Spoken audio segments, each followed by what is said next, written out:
Balake, where is Balake at? My name's Blake. Do you want to go to war, Balake? I'm for real. Ron. Ron is right here, everyone. Thanks for joining me for some more SPTV. So, guys, I'm going to show you a very short excerpt, less than 3 minutes, of a Clearwater City Council meeting. This was this week. This was April 4th, where Scientology was once again put on blast by Clearwater City Council member Mark Bunker. Now, if it weren't for Mark Bunker, Clearwater wouldn't have anyone on the city council willing to say anything about Scientology's horrible behavior as a community partner in Clearwater, never mind their human rights abuses and all sorts of, well, we'll set that to the side for the moment. So these closing comments, the reason why it's so remarkable that even this week, Mark Bunker is the only person who mentioned anything about Scientology's horrible behavior is because the Tampa Bay Times just released a brand new bombshell report about Scientology surreptitiously working behind the scenes to orchestrate massive property purchases and to trick the city into thinking that they're not the ones behind all of this real estate activity of snatching up all this property. They brought in a ringer from out of town named Rodney Riley to pretend to be the non-Scientology face, the white knight of this project that was going to come in and, come out of nowhere to develop a $350 million project. Mike Rinder has explained on his channel, and I also did a chat with him on my channel about this, how this is certainly just an effort by Scientology to build a brand new advanced organization here in Clearwater, Florida, just a stone's throw from downtown.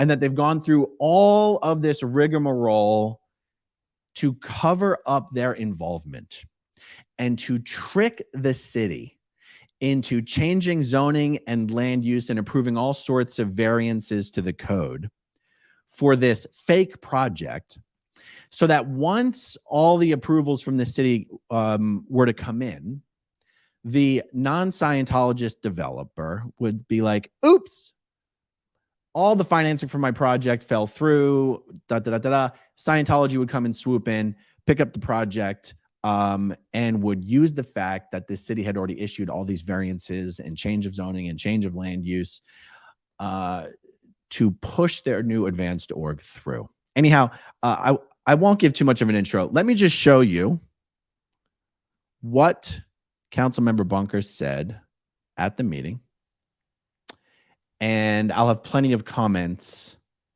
afterwards. By the way, guys, I'll get to any super chats after I finish the main body of the video here.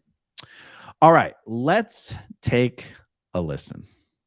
Well, we saw the publishing of Tracy McManus's latest article on downtown, or actually the marina this time, and Scientology's potential involvement with the properties that were snatched up. I have complete faith in the Tampa Bay Times. It is a shame that there would be any type of deception, but it's not surprising when you deal with Scientology because it's kind of baked into the cake. Hubbard has developed that theory of shore stories when he was running the Sea Org on a ship out at sea. They pulled into various ports and would get in trouble because they would pretend to be a business management corporation instead of just saying, hi, we're Scientology and we're just docking here for a while. In Madeira, people were so suspicious of them because of their shore story that they started throwing rocks and bottles at the ship. And there was Hubbard's car was parked on the dock and a motorcycle. They pushed those things into the ocean. And that's what happens when you use deception. I don't think that's the way to become a partner. I've said that if Scientology's got a great deal, I would go for it. And I stick with that. And I'm sure we're going to be talking about a land swap at some point. My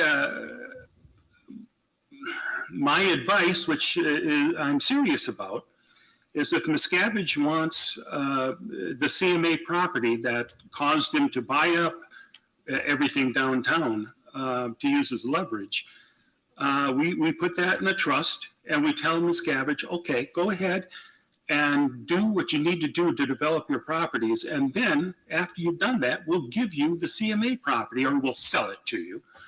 I think that's the way to go, and not fall to their chicanery. And that's it for me. All right, there you go. So guys, Mark Bunker is in his is just starting his 4th year of a 4-year term.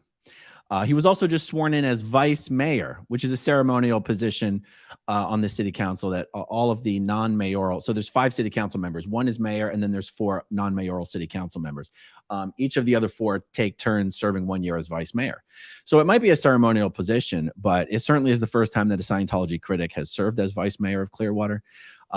It's the first time any Scientology critic has served on the city council. There's a few things I want to say about this. First of all, in about 6 months, Mark Bunker will be starting, officially launching his campaign for re-election for another 4-year term as city council, as a member of Clearwater City Council.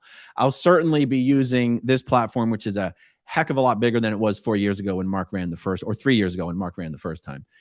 Using this platform to encourage everyone to donate to Mark Bunker's re-election campaign. I can promise you this. Clearwater's political establishment is going to do everything it can to make sure that Mark Bunker does not win re-election. Clearwater's political establishment is very firmly in the pocket of Scientology. The person who was just appointed to serve the next year as Clearwater's interim mayor is a man by the name of Brian Ongst. Brian Ongst is someone who was openly campaigning for a partnership between the city of Clearwater and Scientology to redevelop downtown Clearwater. Brian Ongst's son is a man named Brian Ongst Jr. Brian Ongst Jr. is literally on the payroll of Scientology. Brian Ongst Jr. is the one who helped orchestrate the land purchases that Mark Bunker was just referring to, that the Tampa Bay Times reported on.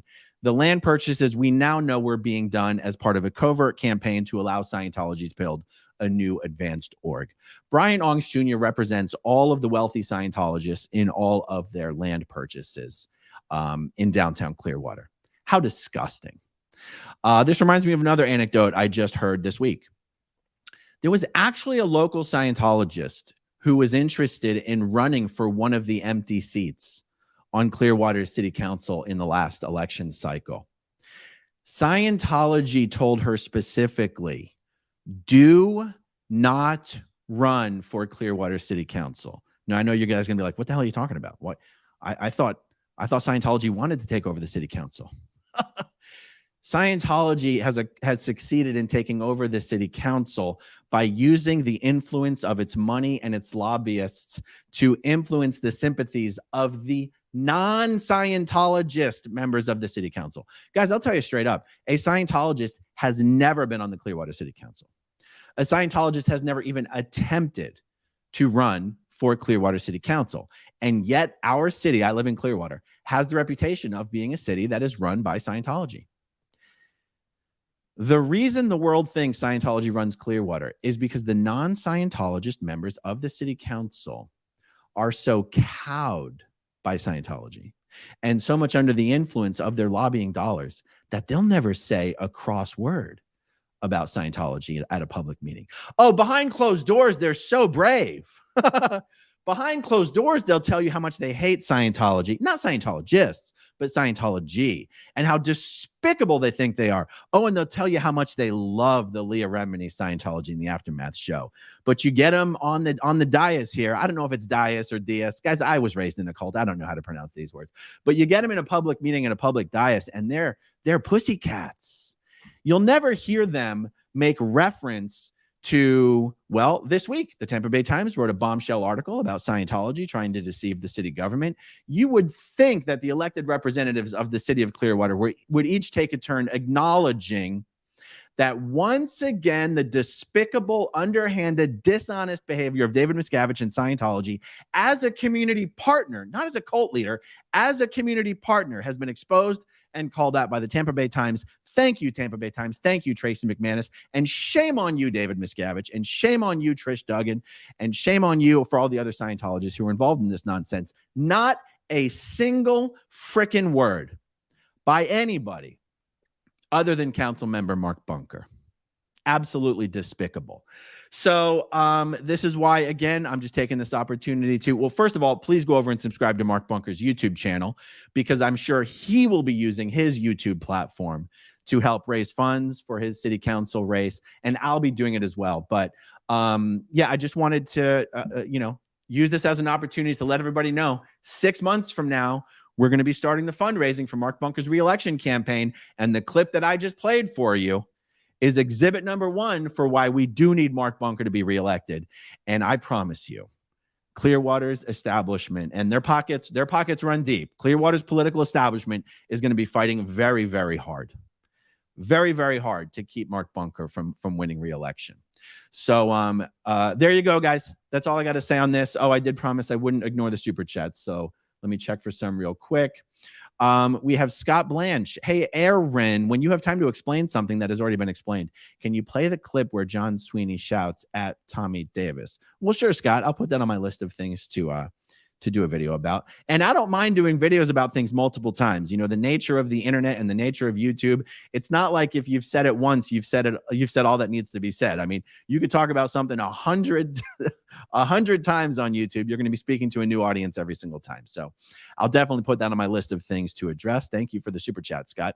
The UK has a law that if a shell company buys or sells property, the real person's name has to be attached. Maybe this is something we should pursue. Well, that's not the law in the United States, Linda. That's not the law at all. In fact, that's why that's why LLCs and shell companies are used to purchase property, so that the true buyer doesn't have to be disclosed. So, there you go. Okay, let me see. KPSI Bobby. Do Scientologists have access to the internet, yours and Mike's channel, HBO Going Clear, or Leah's show, or does the organization censor information from its members and monitor their access to such things? KPSI Bobby, thank you for the super chat. A little bit of both. Sea Org members are the type of Scientologists. Those are the guys who sign the billion-year contracts. Those are the guys who have their access to the internet seriously.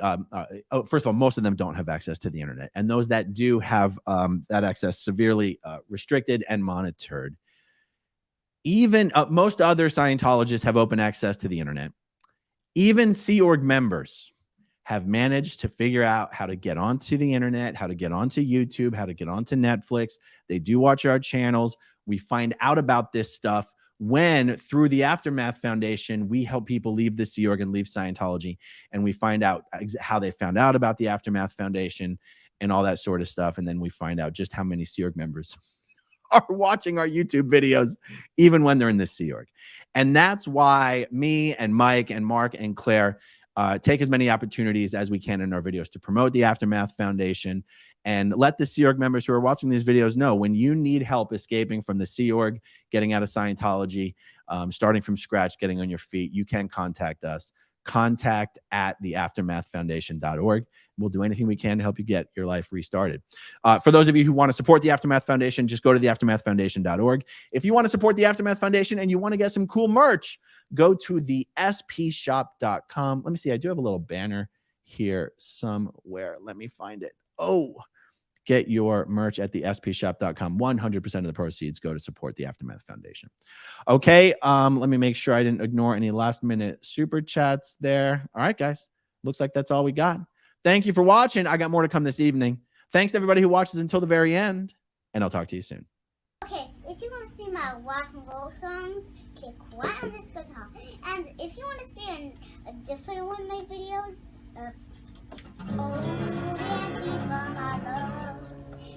then you could click right inside here. If you have subscribed or not,